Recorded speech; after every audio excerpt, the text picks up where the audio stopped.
Hey guys, welcome back to the channel. And we are talking, instead of a movie, we're talking about the final episode of season 8 of the Blacklist, the season finale. And yeah, there's going to be spoilers ahead. So if you haven't seen the season finale till now, if you're still trying to catch up with season 8, beware. So the Blacklist has been one of my favorite TV shows since I started watching it. I think around 2014 or 2015, I guess. I'm not really sure. I didn't actually start watching it when it was first on. But after watching Age of Ultron, in which James Spader basically voices it, I wanted to watch a little bit more stuff about with James Spader in it, and I happened to read that he was in a show called The Blacklist, and then I started researching it and decided this looks really interesting. I think I want to watch the show. The first scene in the series itself blew me away. The first episode was awesome, and I think the first few seasons were really amazing, and they have had some messes since then. And that happens for any episodic kind of show. Even if the Blacklist has got this overall the arcing theme around it, but the main answers that we were looking for is who is actually Raymond Reddington, because unlike how we thought in the first few seasons, he actually isn't Raymond Reddington. This is an imposter. This is somebody else. Raymond Reddington actually died, and this is someone else. So we never get to know who it actually is, but there's been this theory going around. So I'm going to talk about this theory as well. It's nothing new. It's been going on for a while. I didn't know who he was for a very long time. I never read about this theory until very, very recently, and it made a lot of sense. This is a fan theory, which I think, going by what I saw, and it's probably my interpretation of it, I'm guessing it's correct. But yes, this theory made a lot of sense. And it's that Katerina Rostova went through a sex change operation, became a man, and took on the name of Raymond Reddington, and created this empire around her, just to protect her daughter and create, keep her safe basically. It is very too complicated to get into the entire thing, of course, but if you're a Blacklist fan, you would know all this thing by now. And that is basically this. So when you in the beginning of the series, all you know is Megan Moon's character, Elizabeth Keane, is a young agent who is getting assigned to her first field job kind of thing, if I remember correctly, and she is asked to go and meet the deputy director of the FBI, and Harold Cooper, awesome actor by the way. What happens is Raymond Reddington, who is like in the top 10 of most wanted people, or in fact at one time was the most wanted person in America, he turns up at the FBI office and basically gives himself up. That was an amazing scene, by the way. I remember watching it and being completely fascinated. The cop, the security guard, finally realizing who was actually in front of her, and he just casually walks up and says, please ask for Harold Cooper. I'm pretty sure he'll want to know who I am, that I'm here waiting for him and all that stuff. So I've been a big fan of the show. I've been a fan of James Spader for a while. I saw him first in, I think in Sex, Lies and Videotape, but I don't really remember that movie too much. And then around the year 1995 or so, I watched Stargate, the movie, the 1994 movie Stargate. I watched it on cable a few times, and I'm a big Stargate fan. I'm a big fan of the TV series as well as the movie. And I've seen him in Wolf. I've seen him in a couple of things. I've seen him in episodes of The Practice and Boston Legal, although I haven't really watched Boston Legal completely. But he's an extremely talented actor. He's a great presence, and he's got this great voice, right? The Raymond Reddington's voice that we know, which is, I think, something that kind of, he always had a deeper voice, but it kind of like grew into him as he grew older, and he's around 61 or some 62 right now. But yeah, and he's changed quite a bit. He was a pretty boy back in the days, back in the 80s and in the 90s. But he's changed quite a bit. As it happens, everybody grows older, things change. So yeah, coming back to the show, I really love the show. I really love the cast. To be honest, the only cast member that I couldn't get into is the new lady in the FBI, Laura. I can't really remember her name. She and I possibly also think Laura Son is her name. She plays Alina Park, who is the newest member of the task force over there. I don't really think they've fleshed out her character so much, like compared to the other. We've seen most of them for a very long time, and I'm also missing Mozan Marno, who played Samar Nawabi. That's our problem. She was amazing, and so following up her role with this character possibly is something that's would have been difficult for most actors and actresses, but maybe she isn't that experienced, and she really doesn't come out as a very lovable character, likable character. I mean, there's nothing wrong with her. It's just that she pales in comparison to the previous person. That's the only thing. Everybody else in this show, and let me tell you, before I started watching the show, the only two people I knew in of the main cast were, of course, James Spader and Parminder Nagra, who's only there for the first season. Her character gets killed off. Parminder Nagra was the British actress, British Indian actress who was in Bend Like Beckham, and she is much older here, but yeah, it's the same actress. And so I kind of watched it mainly for James Spader, and then I saw she was in it as well. Was interested, but after she left, everybody else was amazing. A lot of the side characters, the recurring characters as well, are absolutely brilliant. Rest in peace, Glenn. Of course, we miss him. But a lot of the characters are amazing. So Hisham Taufik, Diego Klattenhoff, Ryan Eggold, who also his character passed away. Harry Lennox is amazing, like I mentioned, as Harold Cooper. And Megan Boone. So I loved Megan Boone. I know there are some people who don't like her, especially because, and it's not her as an actress. It's the character who's shifting between her admiration, loyalty towards Raymond, because everybody seems to love Raymond. Everybody loves Raymond. Everybody loves Raymond because he's this amazing, charismatic figure.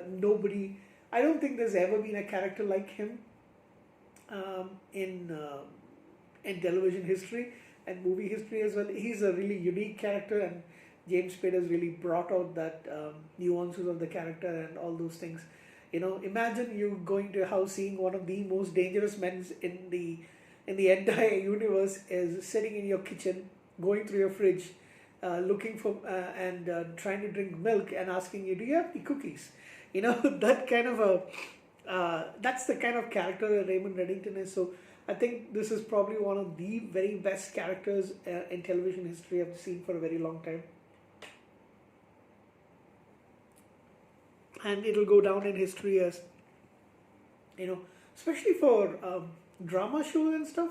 I never really get into characters as much. For me, it's mostly science fiction, fantasy, horror, those kind of things like Buffy, Supernatural, the Star Trek characters, the Stargate characters. These are the ones that really standout characters for me. Everybody else doesn't really.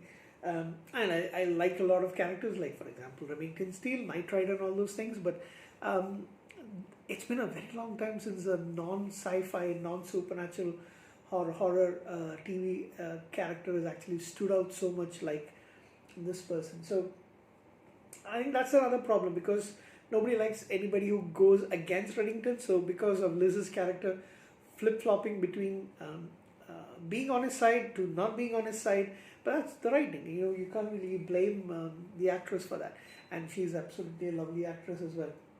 So the biggest story that was going on in the last month or so is that Megan Boone decided to leave the show. I think it was announced just about a month ago, but I think she had already informed the producers of the show that she wanted to leave the show, maybe take a break and go on to do some other things. 8 years is a very long time to be in one particular aspect. I know there are some shows and some characters that have gone on longer, but for most people, anything above 5 years is considered to be a huge achievement. And for her, having been in this show for 8 years playing the same character, she must have had, she's had plenty of success. And let me also tell you, other than James Spader, everybody else, okay, I knew Permit and Agra, but everybody else were kind of unknowns. When I say unknowns, they were no way as popular as they are right now. So, so the show has given a lot to Megan Boone. There's also some people who are saying that possibly she left because of the hatred that she sometimes get from certain sections of the fans of the show. And I can understand, because I've seen some absolutely ridiculous comments like, "Come on, guys, it's a television show. Please go grow the fuck up and stop abusing actors and characters on the screen just because you don't like." There are several characters I don't like. I'm not going to talk about them right now, but that's the thing. I don't really talk about them if I don't like them. Even if they mess up possibly really good TV shows. But yeah, so that was the whole thing. So the overall arc is who is basically Raymond Reddington. When we find out that and nobody knew what the connection between him and Liz is all about. Initially there was this talk that he might be her father. Then we come to find out that yes, there is Raymond Reddington who actually fathered her, but he is not Raymond Reddington. So he is not her father. But he's got this parental love for her, and remember I said the word parental. So he's always interested in her well-being and all that stuff. Everything seems to revolve around making sure that she's safe. So what could possibly be the agenda? So there was talk that maybe he might be a relative of Katrina Rostova, but then there was this theory that goes on that Katrina Rostova basically is Raymond Reddington. She did a sex change operation, and the penultimate episode actually does show that the Katrina Rostova that we kind of got to meet, played by, that's an amazing actress, Lila Robbins as well, is not actually Katrina Rostova. She was just another KGB agent who was asked to take on the role, pretend to be Katerina Rostova, by Katrina's father, initially played by the late Brian Dennehy, Dom as he's called. And then, so we get to know a lot of things.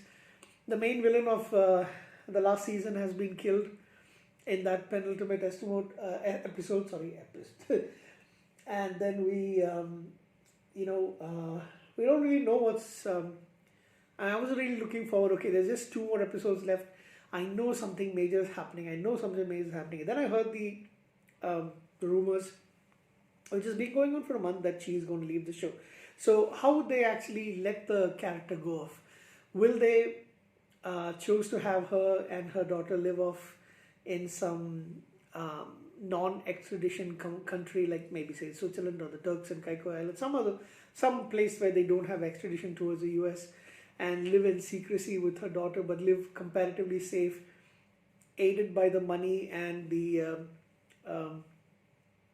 tools within Raymond Reddington's empire. And I thought that seemed to be like the best option. Then maybe they can bring her back for towards the end of the series, when they're finally winding down the series. She can possibly come in for maybe like a 2-episode or 3-episode arc.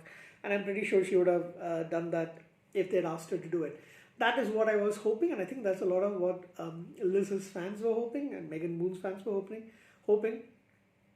But then who is Raymond Reddington, right? So Katrina Rostova, that's kind of what they did show towards the end. So towards the end, in the last episode, she's come to understand that he's actually always been there taking care of her.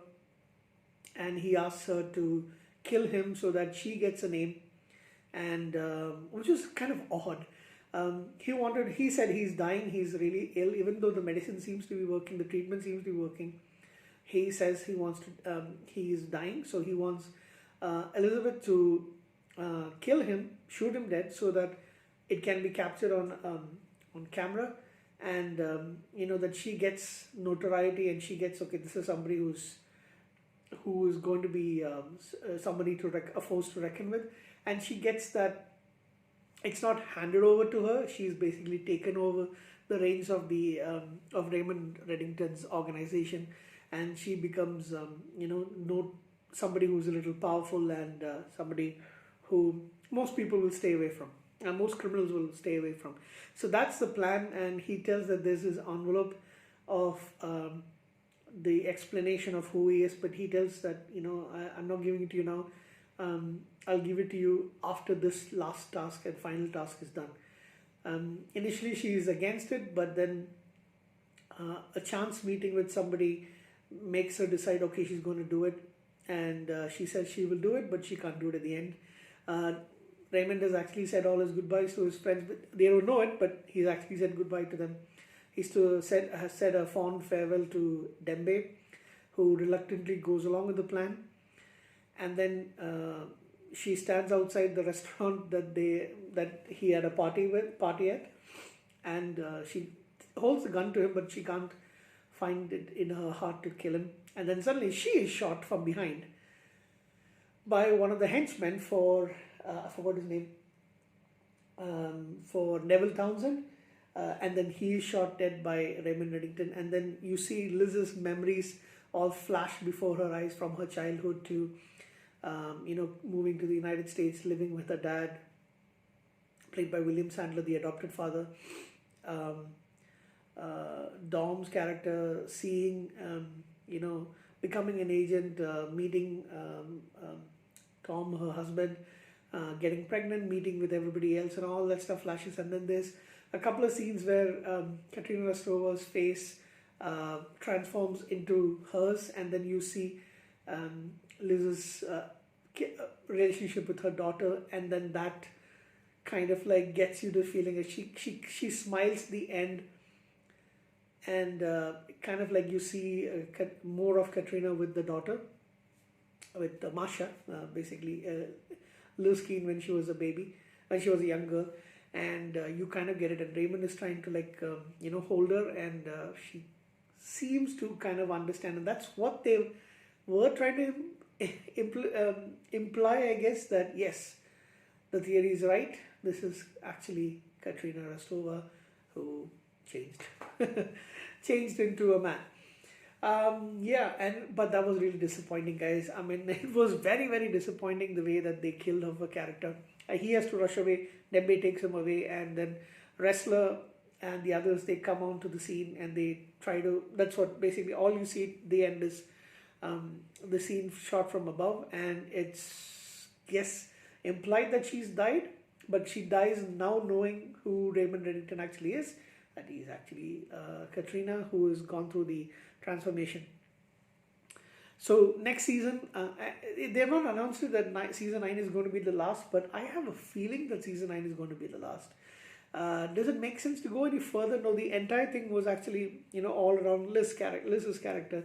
This is why Raymond Reddington became Raymond Reddington. So season 9, and if his character is going to die, season 9 is going to be possibly closing off all the loops, finding way to get some of the last people on the blacklist arrested or put away, and it's possibly that's what is in store for it. I think the show might pick up again in October, I guess. I'm not really sure.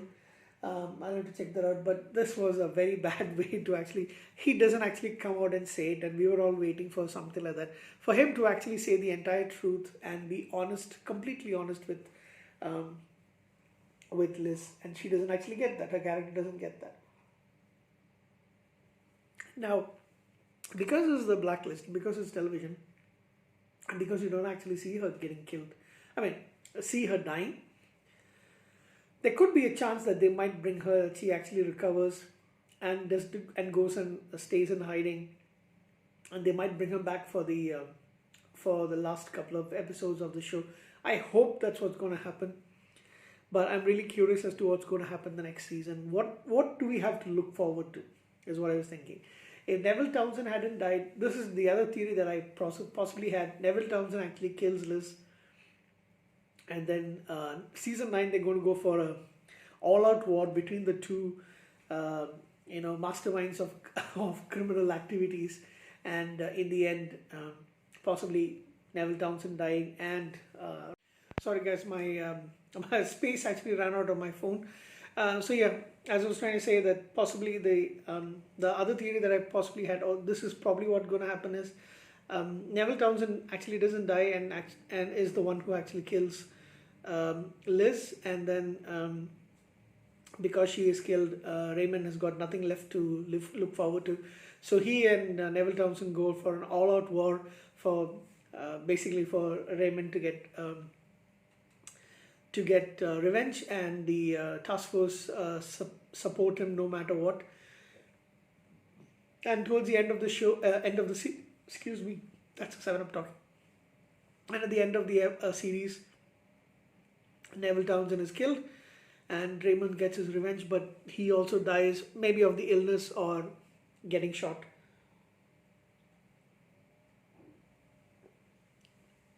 I don't know. That was something that I thought would make sense if they were going to kill off the character of Liz. But unfortunately, this is the way that they decide to end the show. And I think most of the comments that I've seen online since I watched it, I actually watched it this afternoon. The show was in the United States last night, and I got to watch it today. And everybody's pissed off. People are upset. Some people are saddened by her death, of course. Some people are upset that this is the way they ended the show. I mean, ended the Liz's character's arc, and yeah, I think that's really disappointing. But let's see what season 9 has got in store. And I can't wait for season 9 once again. But I was really disappointed. I really liked the character. I really liked the actress. So hopefully we will get a really good season 9. So anyway, that's it for me, guys. Good night.